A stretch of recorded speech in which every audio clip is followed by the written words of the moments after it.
Hey, what's going on? It is yours truly, TJ Jones, host of the State of the Saints podcast. And on this edition, we're going to be talking about Saints second round pick Tyler Shough and him reaching a deal with the New Orleans Saints. And also, if you remember this guy behind me entertaining you throughout your lifetime, then on this day, you already know where our hearts are at. Thank you for listening to my daddy's podcast. Please subscribe to our channel. All I got to say is, who that?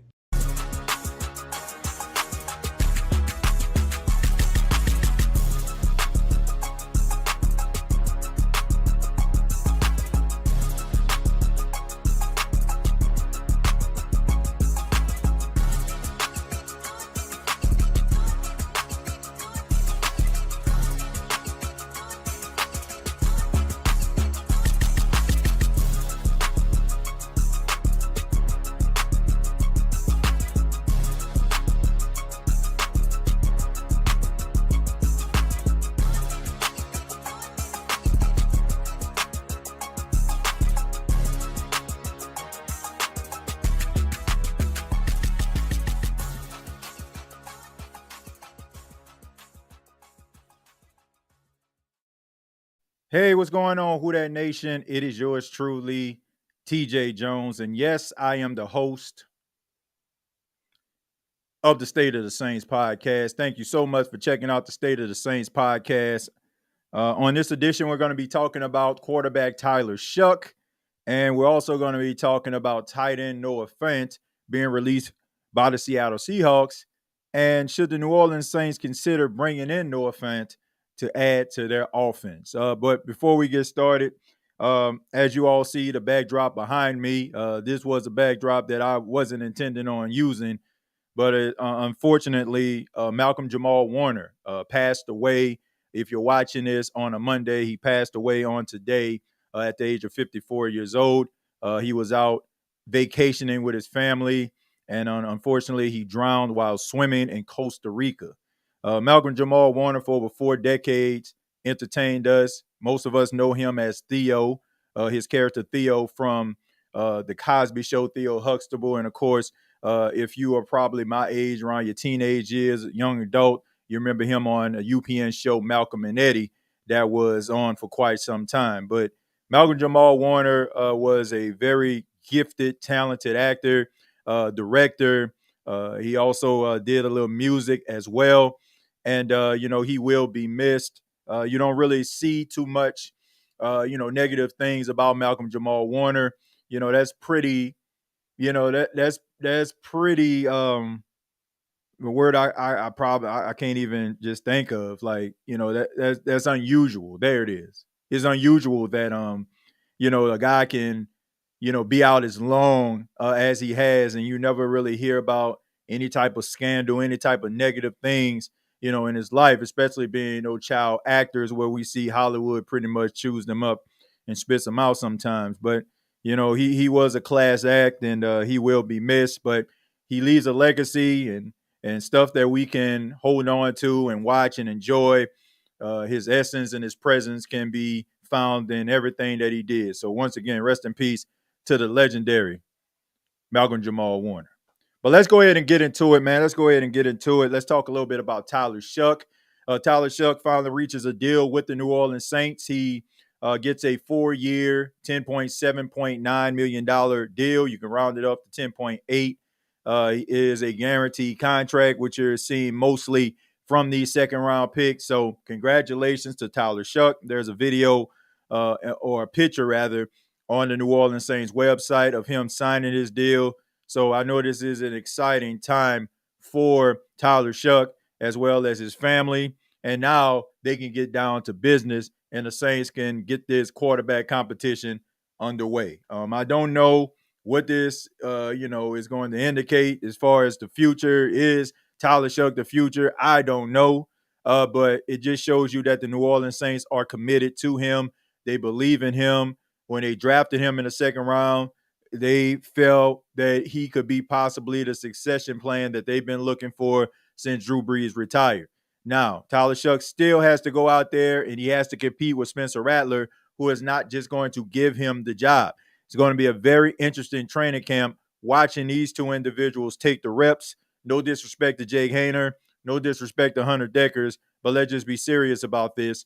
It is a two-man race between Tyler Shough and Spencer Rattler. You think about Jake Haener. Jake Haener has had some injuries, and I just think that it was going to be an uphill battle to begin with. And Hunter Deckers, who has a very intriguing story. This could be a feel-good story one day. A guy that went through the type of adversity he went through to find himself playing in the National Football League. But that time indeed isn't now, if you ask me. But Tyler Shough goes to camp, and I think that it's going to be a very, very fun, entertaining competition. Want to see him in those preseason games, see him spin it along with Spencer Rattler to see finally who has what it takes to be the starter for the New Orleans Saints in 2025. There's several other topics that I want to talk about also. On top of just Tyler Shough, we're also going to be getting into Noah Fant, the tight end, and why I feel like he would be a good fit with this New Orleans Saints offense. There's a few other things that have been going on this week in regards to the New Orleans Saints. The rookie deal of Tyler Shough, of course. Fan sentiment trending positive towards the New Orleans Saints this season. A recent SB Nation reaction poll shows 71% of Saints fans feel more confident now compared to a few months ago, with many attributing their optimism to the offseason movements and upcoming training camp. All right, so people are attributing some of the upcoming, training camp competitions, some of these other things that are happening when it comes to Kellen Moore. They're being optimistic about it, so that chunks it up. So a lot of positive things happening within the Who Dat Nation. Also, the Saints signed defensive end Jonathan Bullard, adding depth to their front seven. He's a big guy. He's about 294 pounds, nearly 300. He's probably going to be one of those run-stuffing guys that the Saints want to utilize now that they are a 3-4 defense. But we'll get into all that in just a second. But right now, I want to acknowledge those that are in the chat right now. Shouts out to you if you are pulling up to the State of the Saints podcast. I ask that you subscribe to the channel if you have not already. I ask that you hit the like button. And shouts out to everybody that has checked out the State of the NFL podcast that has been underway for the last couple of weeks. Tonight's episode will be at 10:30 p.m. Eastern. That's probably going to be the normal spot where it's going to reside for right now. We have Emory Hunt from CBS Sports, college football analyst. I sat down with him, talked a little bit about some of the rookies in the National Football League, and I asked him which rookies that he felt would be hitting the ground running and give their teams immediate impact. And we also talked about Jaden Daniels. We talked about Tyler Shough's contract, and also, Shedeur Sanders, could he be the starting quarterback for the Browns? So make sure you check that out. State of the NFL podcast on YouTube. What I do right now, I'll go ahead and I'll put that link inside of the chat. So if you have not subscribed to the channel already, or you haven't checked out any episodes, you can go ahead and hit that link and it'll bring you right there, and you'll be able to check out some of the episodes we have done so far. We're off and running, folks. We're off and running. Let me go ahead and start with Eugene. Says, rest in peace, Theo Aloysius Huxtable, a.k.a. Malcolm Jamal Warner. Look, man, I still can't believe this, man. Like I said, this guy has been the epitome of positivity. Every time you see him in an interview, I mean, he's classy. He's a class act. He was a guy that, like I said, Hollywood has a way of chewing up those childhood actors, especially in the 80s. But, he was able to kind of weather the storm and, pretty much come out unscathed. Like, I never heard anything negative about Malcolm Jamal Warner. I honestly haven't. So that just tells you, like, the type of person that he is, the type of individuals that he surrounded himself with to keep him honest and keep him true. So, it's unfortunate that happened, man. And I was looking at his last video that he posted, and the energy that he had, basically just telling people to smile and and be positive and to be a positive influence in someone's life. Great individual, man. Great individual from everything that I've seen. Very positive energy from that guy. What's happening, TJ and Who That family? We need a moment of silence for Malcolm Jamal Warner. Yeah, man. We definitely we definitely want to remember him, in our thoughts and our prayers to him and his family. If you were a fan of the Cosby Show, this definitely hits hard. Salute to you, TJ, for doing this. Look, man, I'm a huge Malcolm Jamal Warner fan. Like, this ain't hyperbole up in this thing. I can remember watching him and everything. You know what I'm saying? Malcolm Jamal Warner, he was like, the cool guy, growing up as a kid. Everybody wanted to be Theo Huxtable, when especially like when he became like a teenager, he used to be rocking all the cool little hip hop brands and stuff like that. I mean, like I said, he just carried himself, man. It was Malcolm Jamal Warner and it was Dwayne Wayne, Kadeem Hardison. Everybody wanted to be those guys. Everybody wanted to flip up glasses. And everybody kind of wanted to be cool just like these guys, man. So yeah, I definitely grew up watching Malcolm Jamal Warner. Hey TJ, an after show boy tonight for a change. Well, not an after show boy. Well, look, even if you were an after show boy, I just really do appreciate you stopping by. Yeah, and we'll scroll down a little bit. Malcolm was one of those guys we always say we want our daughters to date. Integrity with a good heart. Yeah. Now, what I say, man, I ain't never heard nobody say nothing negative about the dude. Like, you ain't never really heard no negative stuff. I mean, everything, about him was like pretty much positive, man. Even like when, with his fiance, the late Michelle Williams. Some of you probably watch Family Matters. She was Myra on there and she battled with cancer. I mean, he was there holding her hand to the very end. Dude just was a classy guy, man. It's sad that stuff like this happen, man. Sometimes, bad things happen to good people, man. But it also gives us a cause to pause, and also put our life into perspective, man, and realize that life is precious, man. And you want to make sure that you touch, as many people as you possibly can. There's this gospel song that people often sing. They say, if I can help somebody as I travel along the way, then my living will not be in vain. Like, you want to make sure that you help somebody, touch somebody's life in a positive way. And when, you close your eyes, somebody can have something positive to say about you. TJ, Shough was doing an interview with Gruden. The last thing the kid is scared. Homie has a dog mentality. I haven't checked out the Gruden interview. I know he was on there. There's a couple of little Saints things I do have to catch up with. I said, man, I've been absorbing so much NFL content, man, over the last couple of days, man, just trying to focus on the NFL podcast brand. But I also keep my, ear to what's going on with the New Orleans Saints too, man. So didn't get a chance to check out that interview just yet, but everything that I heard about it was all pretty much optimistic views from fans. So when I get a chance, I'm gonna check it out. They be tweeting and be posting. Yeah, man. Shouts out to them after show boys. Shouts out to them after show girls. I think y'all want to hear this song, man. Shouts out, shouts out, shouts out, shouts out, shouts out to them after show boys. Shouts out, shouts out, shouts out, shouts out, shouts out to them after show boys. They be tweeting and be posting. They be tweeting and be posting. They be tweeting. Yeah, them after show boys. They be tweeting and be posting. They be tweeting and be posting. They be tweeting. Yeah, them after show boys. Out to all the after show boys and after show girls out there. One of my favorites is when Malcolm did Ray Charles and James Brown for the grandparents' anniversary. I think everybody liked that episode, man. And also the ugly shirt. When I think one of them like sold the shirt and he had like a shirt for the dance or something like that. You're like, you like this shirt? Like, this the ugliest shirt I ever seen. Yeah, man, probably everybody's favorite episode, that shirt episode, and when they did the Ray Charles song. That's probably everybody's favorite episode. TJ, what they know about the Gordon Cottrell? No, I just brought that up, man. The Gordon Cottrell. And boy, that's the ugliest shirt I ever seen.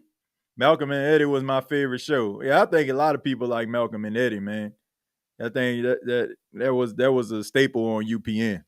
I think a lot of people, everybody, some people like met him during the Cosby Show. Some of us met him through Malcolm and Eddie. But wherever you met him, man, he's a good actor, man. He has range. So Let's see. It can't be overstated how big the Theo Huxtable character not being in the game, slinging dope, or being a deviant was for the culture in the mid to late 80s. Malcolm was the perfect fit for Theo. Yeah, man. He showed like a different side. I mean, the Cosby Show itself, like, despite what's going down, I know this is a football show, folks, but y'all know how it go, man. I just answer the questions as they go and read the comments. So y'all dictate the show. But when it comes down to it, when it came down to it, like, you ain't really see too much like that. Like, most of the time, like, when they used to show like African Americans or depict them in any way, it was like poverty, like good times, as funny as those shows was, as good as those shows was, good times. Sanford and Son, they were in a junkyard in Watts. You ain't really have too many shows where you had Heathcliff Huxtable, who was a doctor, and Claire Huxtable, who was a lawyer, and they lived in the upper, east side of New York City. And like they wasn't struggling. They weren't like, oh Lord, what we gonna do now? It was like a different type of character. And like you said, Theo, man, he wasn't out here slanging, banging. He wasn't none of that. He showed a positive, depiction of a young up and coming African American male. And that was something that I think a lot of people needed to see. It was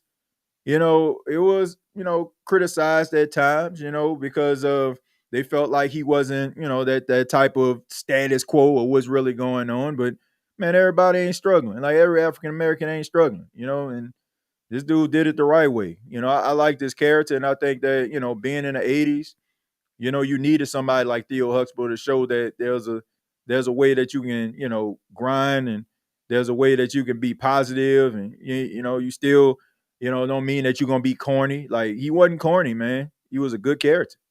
TJ Denise said, just tuck it in. Theo was like, it's tucked into my socks. When Denise suggests that Theo stick the Gordon Cottrell shirt in his pants, he yelled, "There my socks." Let's see. The Cosby Show was the anti-struggle show. Yep, definitely was, man. Definitely was the anti-struggle show. Definitely was a show that, like I said, gave you a positive depiction of the African American family. Especially, like I said, it was in the 80s. I think Cosby came out in 1982, if I'm not mistaken. So, I mean, that was a good thing. But let's go ahead, man. We could talk about Malcolm Jamal Warner all night. I'm pretty sure a lot of you will, because a lot of us are around the same age group for the most part. Or some of us, like, for the majority, like, remember Malcolm Jamal Warner for, a lot of the things that he did. But, let's talk a little bit about Tyler Shough, and what do you all think about his contract? A lot of these second round picks have been getting these these guaranteed contracts. I want to say Travion Henderson has with the Patriots. I mentioned Carson Swessinger and also Jaden Higgins. They're receiving guaranteed deals. There were a few more guys that received guaranteed deals. Most close to it, Mason Taylor, former LSU Tiger, almost got a guaranteed deal. I want to say he got about 91% of his contract. So it just seems like this is a new trend. And, I don't have an issue. I told you, I don't have an issue with the New Orleans Saints doing this. Like, some people like, man, he ain't proved nothing. But when the Saints went out here and they drafted this guy this high, it pretty much told you that they want him to be the starter. Like, they're not going to give it to him, but they want him to be the starter. So if they can, give him that money in order to put his mind at ease so he can go out there and, and perform at a high level and don't have to worry about, oh, man, what happens if I get hurt? I ain't got a contract, this, that, and the third. Then it's a good thing, And, I just want to see a really strong training camp from both guys. I want to see some real strong performances in preseason from both guys. I would like to see a little bit more from Spencer Rattler. I would like to see some levels of improvement from year one to year two, not to mention that you had 6 games that you started in under your belt. So I feel like you should be able to be hitting the ground running a little bit more ahead of the curve than Tyler Shough. I expect some highs and lows. Comes with the territory of being a rookie. But, I just want to see something that you can look forward to going forward. I don't want to see just struggle game at the struggle game. I want to see these guys improve and get better. And I know that you're not going to get a Josh Allen, Patrick Mahomes type performances weekly out of these guys. But to show that, there's a bright future ahead for the New Orleans Saints offense is good enough for me at this point. I think we'll start evaluating, guys and stuff like that. Once, I guess once Kellen Moore gets acclimated, once he starts to get, himself situated and stuff like that, that's when, I think that everybody gonna start evaluating him accordingly. Jerry said 1984. Yeah, 1984. I don't know why I say 82, but yeah, 1984 is when the Cosby Show first came out. Let's see. When Justin broke up with Theo and Cliff introduced him to the blues, it was also a sneaky intro to many youngsters, viewers to the blues as well. Yeah, I mean, look, the Cosby Show introduced a lot of people to a lot of things. African American community to a different style, a different perspective of probably what they weren't used to, and also HBCUs, man, with a different world. Like a lot of us got introduced to HBCUs through a different world, and that's the reason why some of us attended HBCUs. And some of those people that don't know what HBCU is, that's a historical black college or university, right? It was based on a fictional university, Hillman University, that was located in Virginia. So, yeah, I mean, the Cosby, did, they definitely, showed people a different perspective from an African American experience and what you actually used to seeing during the times of, like late 70s, early 80s television. I can go in all day, all night on that kind of stuff, man. But like I said, this is a sports show. I can get in depth with y'all, but yeah, we're gonna kind of keep it sports on this. Looking forward to seeing the unveiling of the new units tomorrow. Yeah, me too, man. I'm guessing it's probably going to be a gold jersey. I'm looking forward to seeing what it's going to look like. But that's just more optimism. Like I mentioned, SB Nation says 71% of Saints fans are more optimistic about the football team now that they've seen some of these moving parts. Now you got to play the game. This is just a quarterly approval rating, if you ask me. All these numbers are subject to change if you don't put forth a good product on the field. It would just be a huge, ginormous waste of time, like if you're doing it. TJ, a lot of fans siding with one quarterback over the other, while I'm just over here sipping my cognac, rooting for whoever earns the job to get the nod. I don't care either. I don't care either. I don't see why people like in these groups, going back and forth about who they feel the quarterback needs to be in this, that, and the third. I could care less. I don't care if it's Shough or Rattler. I like both guys. When they signed on the dotted line and the Saints are my favorite team, I'm rooting for any guy that the starting quarterback. I don't care who it is. And that's the way it should go. I don't get, why people got to, pin these dudes up against each other. I have absolutely no idea. I don't feel like that's healthy because in a way you need both of these guys to be able to do something because we both know that attrition has not been, happy, a very favorable to the New Orleans Saints. There you go. Not very favorable, like the battle of attrition. They have lost it year after year. So you're probably going to need both of these quarterbacks to be available, right? I mean, we know that injuries occur. Like since 2019, the New Orleans Saints have had quarterbacks get knocked out of games, miss games. So they need these guys to be available, if you ask me. So I don't know what people talking about. As far as I want Rattler, I want both guys to work out because you're probably gonna need both. TJ, would you consider a 7-10 season a success? I think I would. If they were 7-10, it depends on how that 7-10 look. If you just beating up on teams that probably, on the struggle bus, are probably missing a whole bunch of players and you basically just kind of wipe them out, then, I'll probably look at it differently. But if you, out of those 7 teams, if it's some teams that the NFL, prognosticators and people that predict games are saying that the Saints were going to get blow out, like let's just say if they play the Bills and they win, like that's impressive. They play the Rams and they win. That's impressive. Like some games where the teams are going to be extremely favorable when it comes to the win column. and the Saints end up winning, that's when I feel like, if a couple of those games equate to 7 wins, then I would be impressed. But if you just beating up on bottom feeders and guys and teams that probably missing this guy and that guy, starting quarterback, this, that, and the third, I don't know how impressive that would be. The way HBCUs were deposited on Cosby and on A Different World were differently instrumentals in my college decision making. Proud Southern Jaguar. Yeah, man. Look, I'm sorry to hear that, but I'm just joking. Nah, but seriously, yeah, I agree with you, man. It definitely helped, a lot of people, know about HBCUs, and like I said, it gave HBCUs momentum. I think a lot of people chose HBCUs because of that.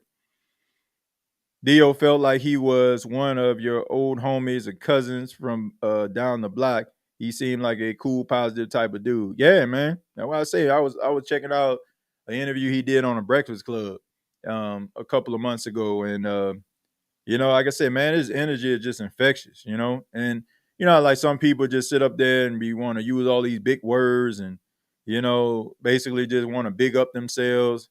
Like he ain't like that, man. You can tell like that's his personality. Man, sometimes, man, when people talk, when people speak, like you can like feel their energy. Like you can feel like if a person's energy is like real, genuine, and true.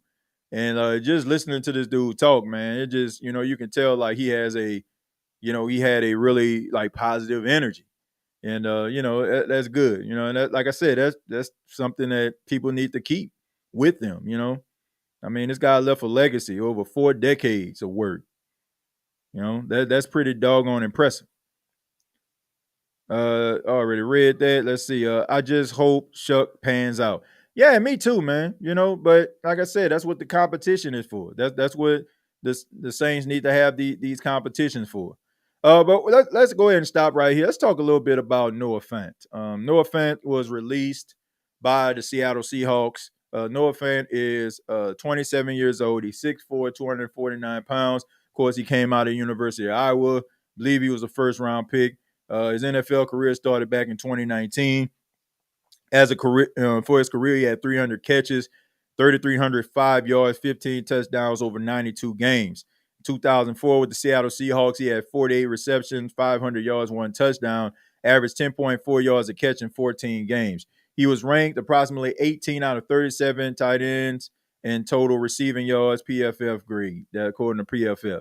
So, look, this is what people are saying. I post that the Saints need to call up Noah Fant immediately. And some people are like, for what?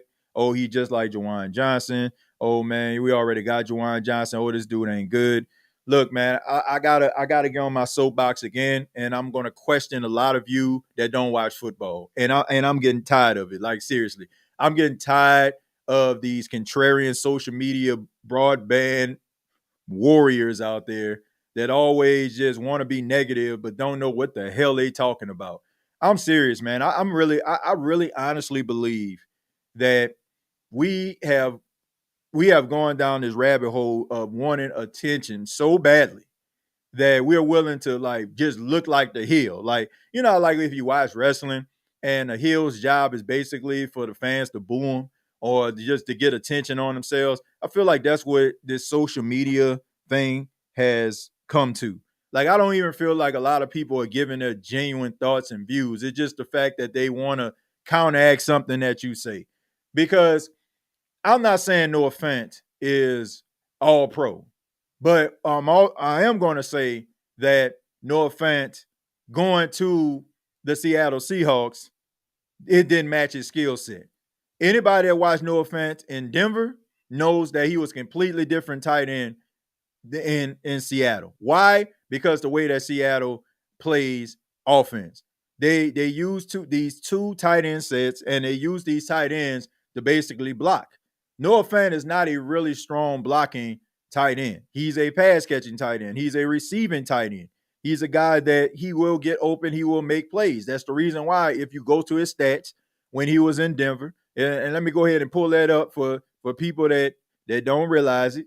Noah Fant was a completely different tight end. Like, he was a part of a trade. He ended up going to the Seattle Seahawks with the Russell Wilson deal.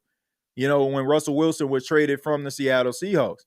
But when he was with the Denver Broncos, like he was making an impact. Like, let me see, going back to his, to his rookie year back in 2019, he had 40 catches. He was targeted 66 times, 562 yards. He then in 2020 he had 62 receptions for 673 yards. 2021, 68 receptions, 90 targets, 670 yards, 4 touchdowns. And then when he gets to Seattle, look at the down tick: 50 receptions, 32 receptions, 48 receptions. If you watch the Seattle Seahawks, you know that they're not a tight end friendly team. Do y'all remember when Jimmy Graham was traded to the Seattle Seahawks and how hard it was for him to get on the field because he wasn't a strong blocker? Do y'all remember that? They had to basically change around their offense that second year, and that's when Jimmy Graham started to catch on. That's when he started to get hot because they changed around the offense to make sure that he is able to catch the ball. Noah Fant would be able to thrive in the Saints offense because if you look at what Kellen Moore has done with tight ends throughout his entire time in the National Football League, from Dalton Schultz, from Gerald Everett, from Pullum, from all these different guys that he has gotten paid, Dallas Goedert most recently with Philadelphia. When he has those receiving tight ends, he utilizes them in a major way. I mean, he also schemes for guys to be able to get yards after the catch. Noah Fant has that type of athleticism. If he catches the ball, he can get those yards after the catch. He would thrive in the New Orleans Saints offense. But some of you probably don't know that because as soon as he got released and somebody was mentioning, I want to say Trizzy also mentioned maybe the Saints going after Noah Fant. Y'all always went to Wikipedia or ESPN, looked at his stats, seen what he did last season, and said, oh, no, he ain't it. Like, miss me with all that, man. If you can't really talk the X's and O's, the Willers and Joes, or watch the football games, I'm not even going to say understand the X's and O's because everybody don't really understand X's and O's. But if you ain't even watching the Seattle Seahawks or seeing what is transpiring or how their offense operates, then come on, man, miss me with that nonsense, man. That's just contrarian behavior. Everybody wants to be Skip Bayless and Stephen A. Smith now. Oh, what's the most controversial take that I can have? Everybody's saying Patrick Mahomes is the best quarterback in the league. No, he's not. And I'm going to tell you why. Like, man, miss me with that, man. Noah Fant is a talented tight end. He just needs to go to a system that mostly focuses on his athleticism. And the Saints will be able to do that. So there's not a person out there that can make me think otherwise. I've watched this dude since he was at Iowa. Dude is a beast. Dude can catch the ball. Dude definitely can be a red zone threat. Dude can be the middle of the field threat. And yes, I feel like he's better than Juwan Johnson, given the situation. If they both were put in the same identical situation, Noah Fant, I would take Noah Fant over Juwan Johnson. No disrespect to Juwan Johnson, but there's levels to being a tight end. One guy has been a tight end for about 3 years. Other guy has been a tight end his entire career. So, yes, I would take Noah Fant over Juwan Johnson. And I think that the Saints offense would be better if Noah Fant was the starting tight end for the Saints. But that's just me. Hate to say it, but I don't know if Taysom makes the roster. Yeah, Taysom won't make the roster. He'll make the roster. He's not going to start the season. He probably start the season on PUP. They probably end up activating him midway through the season. I'm with you, TJ. Too many people know ball are trying to infuse their ignorance on the rest of us fanatic savants. Look, all I'm saying is, man, look, it just bothers me. Like I'm just being 100, man. Like if it's working for you, man, if you're thriving because you're doing it, cool, man. But I just can't get down with the contrarian behavior. It's like every podcast, for the most part, I'm looking at people trying to find the most controversial takes they can have in order for them to get attention. Like I'm good with that, man. Like if this your genuine feelings, cool. But it's just like most of the time, people spend most of their time trying to go against the grain because they feel like that's going to shed light on them or big up them because that's what society, is starting to make people think. They think that you have to have this controversial take or this hill-like persona in order for you to be able to thrive in the podcasting world. Maybe it worked for some people, but that just like it ain't. I don't understand it, man. Like if we're gonna have a conversation, don't just have a conversation to see if I can shut up. Like let it be legit. Like, man, I took some time. I checked out Noah Fant. I've been watching like the Seattle Seahawks games, and I just think that he ain't it. But when I know for a fact that you hurry up and watch Google, like looked at Google or ESPN, and you just check the stats, and then all of a sudden, like he ain't got 1,000 yards, and all of a sudden you're in my face, or you talking about he ain't it, like that ain't enough for me. That ain't enough for me, man. Are you watching the games? Or are you just sitting up here just trying to act like you matter because you're trying to hurry up and, put some Wikipedia, Google stats out there in order for you to go against the grain, man. This contrarian culture, man, it just burn you the hell out. I'm serious, man. Like, have some real takes. Be yourself. Hate to say it, but already read that. Says when Jeremiah Smith coming out. Well, Jeremiah Smith can't come out until at least 2027. He's a true sophomore. So, like, he can be a part of the 2027 draft. But that's a special kid right there, man. That's the next. If he stay healthy, that's the next big star.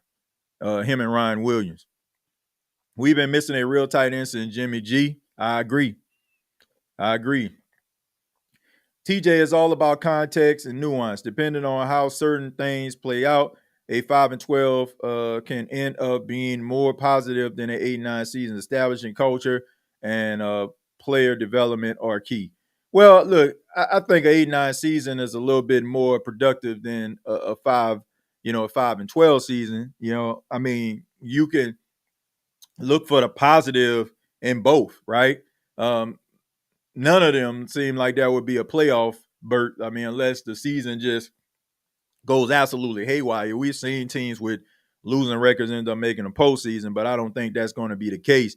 I just think that people just want to see a better product than they have seen over the last couple of years. If they want to see this team trending in the right direction. If they're trending in the right direction, I think that people will be okay with it because they understand what the Saints are pretty much up against, aging roster. They're trying to figure out their salary cap issues. And then on top of that, you got a lot of uncertainty at a lot of positions that are key to success of teams. Quarterback position, right? Cornerback position, wide receivers. Like, you got to be able to check all those boxes, and you got to make sure that you have, be clicking on all cylinders. So, I don't think people are really evaluating this team the way that we would normally evaluate a Saints season. But I don't think they need to take that for granted. I think they need to try to exceed their expectations. And I think that'll make a lot of Saints fans extremely optimistic. Brother TJ, do you believe the franchise quarterback is on the roster? I mean, it's hard to say, man. I think that these preseason games and the regular season is going to tell us that. But right now, I would say I don't know. I don't know, man. I mean, if I was to say yes, it would just be because I like both guys and I think both guys have talent. But I can't definitively say that they have the starting franchise quarterback on their team yet. Brother TJ, do you already read that? Says if the price is right for Fant, you easily get more value out of Noah Fant than Juwan Johnson. Yeah, I mean, look, I don't think he's gonna be asking for. Shouts out to Aaron. I don't think that he's going to be asking for a lot of money. I don't. I think his skill set. Would be a good. I think it would be a good fit for Kellen Moore's offense. And honestly, like I said, I don't think he's going to be asking for a lot of money.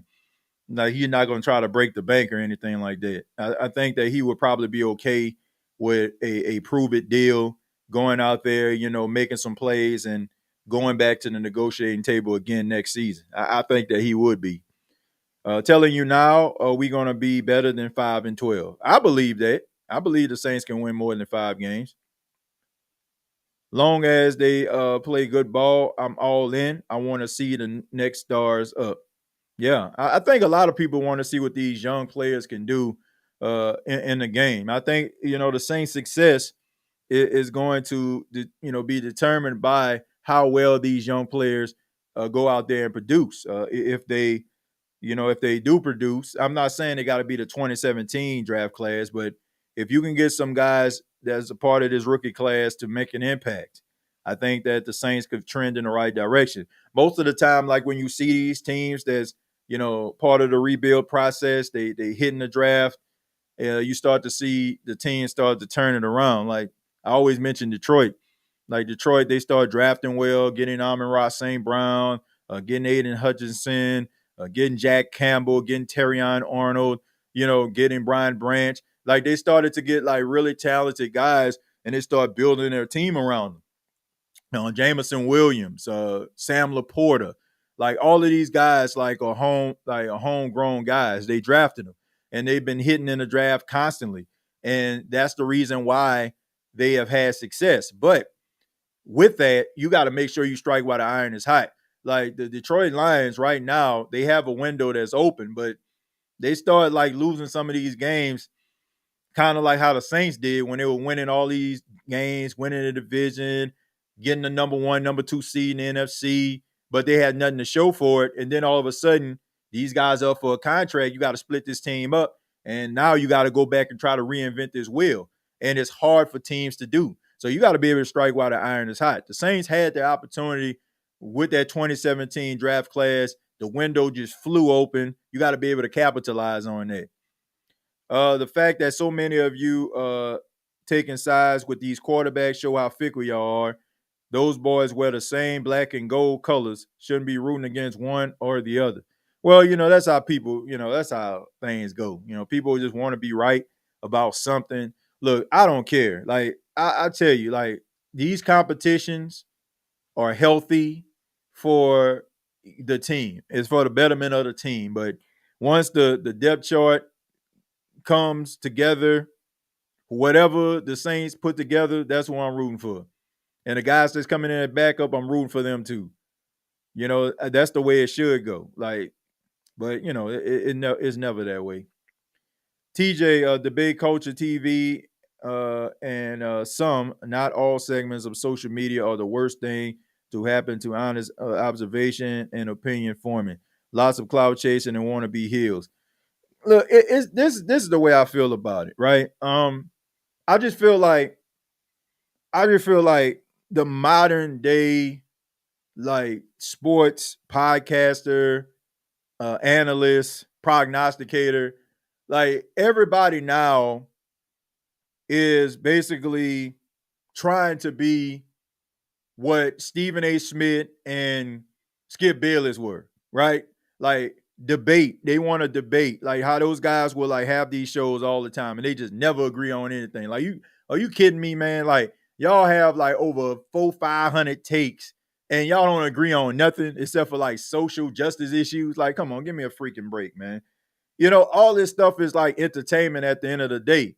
But at the same time, it's like everybody is trying to be that individual. Like, I don't get it. Like, I don't understand why everybody wants to be like that. Like that's if that's like your personality, then that's fine. But people try to take on these personas, and like I said, it just kind of weighs then. If everybody's basically doing the same thing, like, who's standing out? And people like just eating that stuff up. Like, it's I don't know, man. That's just not the way I would want to do or conduct business, because I'm a firm believer looking at myself in the mirror, and I want to stay true to the people that support me for what I'm doing. That's why, honestly, man, like, if you was to ask me a couple of years ago, do I care about numbers and subscribers and stuff like that, I would probably say, yeah, like, I do. But I know that the majority of the people that still here rocking with me is because they rock with me as a person, right? I didn't sell out or become something that I didn't want to be. And I probably, what I'm saying, in the end, I probably could have created a character, but I don't want to be that. And I just don't understand what people get from that. I just think that that's dangerous stuff right there, man, because everybody just wants to be there. Everybody wants to be the heel who walks into the arena and everybody just start booing. If that's your personality, man, you can live with it, then cool. But I think a lot of people just like to go against the grain because you're that one comment, you're that one video that stands out among everything else if everybody is in agreement, right? With the exception of Quincy Riley and Calvin Banks Jr., majority of our rookies this year have an uphill battle to crack the starting rotation. Special teams is where they should prepare to begin. Well, I don't know, man. I mean, Vernon Brayton, you know what I'm saying? Brighton, he might end up being in that starting rotation because he kind of fits that scheme, man. Like he fits that 3-4 scheme. So he might have a better chance at doing it. And also Tyler Shough. I mean, like you said, Tyler Shough has a strong chance of starting too, right? Right. I mean, but yeah, I agree. Like when you look at like Danny Strutzman, you know, Devin Neal, Sinker, like all these different guys, it might be kind of tough, and special teams might be their way, Aaron. I agree with you on that. But yeah, but they got some guys out here, man, that I feel like probably gonna be in that starting rotation because of the change of defensive scheme. Let's see, what up, TJ? I went to Slapfest 14, saw a lot of Saints players hanging out together over there. I think we're going to be a hard team to beat this year, win or lose. They look like they're going to be locked in. Well, that's the only thing that you need, for this team to do is be locked in. And hopefully they buy into what Kellen Moore is selling, and Kellen Moore can be able to get the best out of these players. If we can sign Fant, that would make the offseason way more successful than any of us expected. Any word on Samuel Jr.? I haven't heard anything about Sante Samuel Jr. I don't know if that the neck issue is a little bit more severe than people think, or maybe he just out here weighing his options. I don't know. But he got to do what's best for him, and best for his future. So if the doctors are telling him it might be kind of tough for him to hit the field or something could possibly happen, man, you got to listen to the doctors. I want to see him play, but I don't want to see it at the expense of his future being in jeopardy. TJ, are we getting a new full unit or just a jersey? If it's just a gold jersey, it better not be just plain gold with no accents or originality. Can't hype us up for just a basic jersey. I don't know, man. I'm interested to see how they're going to do this. I believe there's going to be a gold jersey. I'll be shocked if it's not. I don't know if it's going to be a whole, coordination, or they just gonna rock some black pants with it. But whatever it is, man, it just generates excitement, and this is something that the Saints fans need right now. Like Saints fans need excitement. Like all of this doom and gloom energy, man, that's within the Who Dat Nation. I just think that people don't want that, right? That's why I'm just being carefully optimistic, right? I mean, I'm just observing the team until it's proven otherwise. Like I'm kind of even keel right now. And I just think that's where a lot of people just need to reside right now. And, if it doesn't pan out, then cool. I mean, if it doesn't pan out the way that we all want it to be, then that's fine, and then we can talk about it and address it, and hopefully they can fix it, down the line. But saying that the team gonna suck, they're gonna stink. We haven't seen a game. We haven't seen a practice. Like, kind of hard for me to just kind of buy into that. Danny Strutzman will be in the rotation. I agree. I think he will be in the rotation. I think he's going to be playing in games based on what we see from Demario Davis and P. Warner. They have been nicked up throughout the year. So you have to believe that Strutzman could possibly be in that rotation. Who in their right minds would think the Saints would be okay in the NFC? Really? I mean, I don't think anybody in their right minds, feel like the Saints are going to like win a Super Bowl or anything like that. But we see teams get a coach, like, and the team buys in and the team exceeds expectations. Like we see this. Like we've seen this before. It's not like, it hasn't happened. Like nobody expected the New Orleans Saints in 2006 to do anything. Like nobody expected. Like you coming off Katrina, the most tragic, devastating thing in American history almost. Like your entire city get wiped out, players displaced, nowhere to stay, living in suitcases, all these different things, man. Nobody expecting the New Orleans Saints to beat 10-6, go to an NFC championship game. I'm not saying that's going to happen this season, but I'm just saying funnier things happen. Like when teams start to get a coach they buy into, players start to buy into the system, they feel like, man, if I just do my job, then we're going to have success. Then, man, the sky's the limit. Like, man, if you ever been on a team, like, if y'all boys going to show up, like, just looking around at the room, like, who going to bring it. If they not there, how that's going to affect the team. Like, these things, man. Like, it. So, I don't know, man. I don't know how bad it's going to be. I don't know how good it's going to be. But like I said, I'm just kind of even keel. And I'll address it accordingly. Some people want to say, man, TJ, you said that it wasn't going to be so bad. I ain't saying that. I'm just saying it's gonna be like I'd rather be even killed. Like it's never either or, right? It's rather you got to be outraged about everything or you even kill about it, right?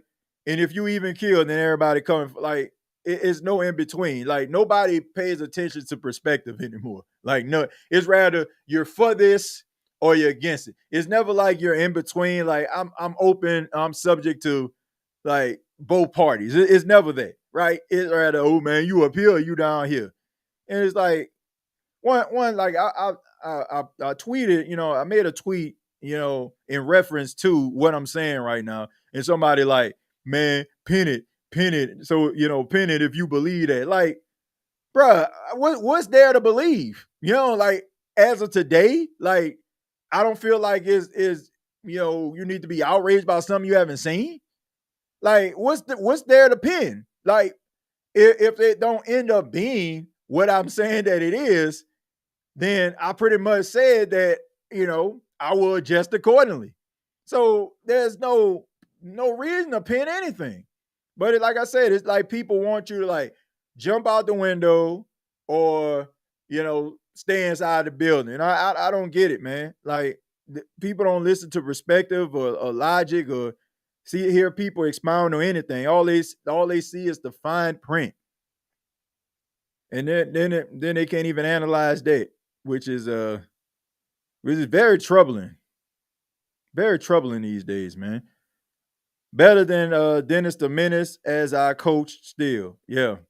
Yeah, I rather see these boys fumble all over themselves than see Dennis Allen on the sidelines. We need another Hurricane Katrina type of hurricane so the Saints can win the Super Bowl again. Man, you smoking that. Man, you smoking that I don't know what you smoking, man. You smoking the exhaust fumes, man. Nobody want no hurricane.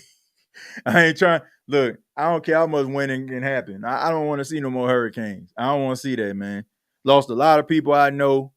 Lost a lot of things that I'm familiar with. I ain't trying to see that. Not at this, like just to see the Saints win no football game. If they can't win a football game without anything of any type of tragedy taking place, then man, they're not a very good football team. Brandon smoking that hopium. Nah, ain't even no hopium. They ain't even hopium. I don't know what that boy smoke. That boy smoking that. I don't know. That man smoking them propane fumes up in there. That man smoking out a propane tank. Nobody want that, man. Nobody want that, buddy. Ain't nobody checking for that. TJ, there is room for optimism. The Saints fans that wish bad on the Saints are not fans. I'm looking forward to the season. I don't want to say they not fans. I don't want to say that. I don't want to say they not fans, DJ. What I'm saying is like last year was last year. Like you can't change that. This is a completely different season. Everybody is 0-0. Like until proven otherwise, then why get yourself all worked up about stuff like that? I just don't understand it. I just don't get it. Right? Hey man, at the end of the day, it's like when if it happens, then let's talk about it. But I don't want to say they're not fans. I just think that people are just frustrated. They're frustrated because they want to see a winning product. Some people I've mentioned here several times, they're not used to seeing the Saints look the way that they have. Like in their adulthood or in their lifetime, they're not used to seeing the Saints struggle. Like they're used to the Saints losing, but they're not used to the struggle. Like, so this is uncharted territory for some. But, like just like many teams that have went through dry spells, the organization has to find a way to kick out of it, right? How can you judge what you have not seen? Saints will be better than last year. Like, I mean, I don't know if they're gonna be better than last year or not, but I agree with what you're saying. Like, I'm willing to wait and see. I'm not just gonna say, oh man, they gonna suck. This guy gonna suck. He old, he washed. Cam Jordan, I don't want to get into all that, right? Dudes they might find some guys on this team that might end up playing like really, really good. Guys that you don't expect to do anything, light might come on for them because they're utilizing them the way that they should. You get what I'm saying? So, I mean, just wait. Like, why we? I don't understand. Like, why everybody just gotta, jump to conclusions. Like, just wait. That's the only time we won a Super Bowl. Well, nah, that ain't true. That ain't true because look, the Saints went to the NFC Championship game a year after Katrina. They didn't win a Super Bowl. That's why, like, when people talk about, man, they felt sorry for y'all, they gave y'all a championship. Wouldn't it make more sense? The New Orleans Saints went to the NFC Championship against the Bears a year after Katrina. Wouldn't it make more sense if the NFL felt sorry for the Saints to have them beat Chicago and let the Saints go to the Super Bowl against Indianapolis, before they win in 2009? Like, make that make sense. Like, if I'm feeling sorry for somebody, right, I'm saying, somebody lost everything that they have, would it make sense for me to give them money 4 years later to help them out of their situation? No, that doesn't make any sense. And if people really think about the things that they actually say before they actually say them, then they'll realize how ridiculous they sound. Like, that didn't make any sense. Like, that wouldn't that have been a perfect time to pull the trigger in 2006? The Saints in the NFC Championship game, 10-6, taking on the Chicago Bears. That would have made perfect sense. Then you would have, like, if you wanted to make an argument, man, the league felt sorry for y'all. Man, in 2006, y'all won the Super Bowl. Y'all, they're going to wait 4 years after Katrina hit to give the Saints a Super Bowl? Knock it off. Knock it off. Sorry, TJ, that you lost loved ones. I live in Chicago, so I didn't know anyone at the time. I apologize. Nah, man. I mean, look, when you talk about stuff like that, Brandon, I mean, that triggers a lot of people, man, because, man, you got people out here, man, that really went through it, man. People on top of their rules, man. Like, it brings back bad memories, man. So, yeah, man, I don't like to. You definitely don't want to see anything like that, man. A hurricane is a very dangerous thing. It's a serious thing. And a lot of people's lives would change. And some people's lives wasn't the same after that. TJ, people think this is Madden. You don't win games on paper. You got to prove it, whether you're a favorite or not. Yep, that's the way that it goes, man. You got to be able to bring your A game every single time. The dude who wishing the hurricane changes our fortunes is not only feeding the Saints, we're giving a Super Bowl due to Katrina trolls, and is clearly on a good spook. Robinson Dopey and we look, man. Like you said, man, he apologized though, but yeah, that touches a lot of people though, man. Really does. It really touches a lot of people, man. It triggers a lot of things, so we don't want to get into that. But my final thoughts before we get up out of here. Happy Tyler Shough got his contract. Jonathan Bullard, coming in, adding depth to the interior, I think is a good thing. I think the Saints just trying to beef up the defensive line. It's good that we're seeing more Saints fans be more optimistic about the team. Definitely didn't want to be on that same energy it was, in the off season, right after the season. So it's good to see some people actually are feeling positive about the direction of the team. Also, just waiting for training camp. I'm just excited to see some competition. Excited to see what this New Orleans Saints team is going to look like in 2025. What can Kellen Moore bring to the table? Will they add more offensive weaponry, defensive weaponry to the team? We'll see as time goes on. I'm just hoping that these guys can get out of training camp virtually unscathed, and guys can get much, much better. Especially some of these younger guys that we've been waiting for the light to turn on. Guys like Isaiah Foskey, right? Looking for him to possibly, make some plays. Maybe Jordan Howden, be able to step up a little bit. I want to see some of these guys who haven't done anything, try to see if they can actually do something in this Brandon Staley defense and Kellen Moore's offense. But I want to say thank you all for checking out the State of the Saints podcast. Really do appreciate it. Much love to you. Once again, coming up at 10:30 Eastern time, that's 9:30 Central, will be my interview with Emory Hunt of CBS Sports HQ. He's a college football analyst. If you've been rocking here with the SOTS, he's been on the show a couple of times talking Saints. He's a native of New Orleans, man. He went to McMain, then he went to Louisiana Lafayette, man. So, he's definitely embedded in Louisiana. He's doing his thing out there in New York, man, doing color commentary for the CFL. NFL Europe, and just a really good friend. So we chopped it up, man. Talked about some of the rookies that's coming into the league, rookie running backs, rookie quarterbacks. We also discussed Jaden Daniels. How would his sophomore year look? Will Shadur Sanders end up becoming a starter eventually in Cleveland, and so much more? So make sure you check it out.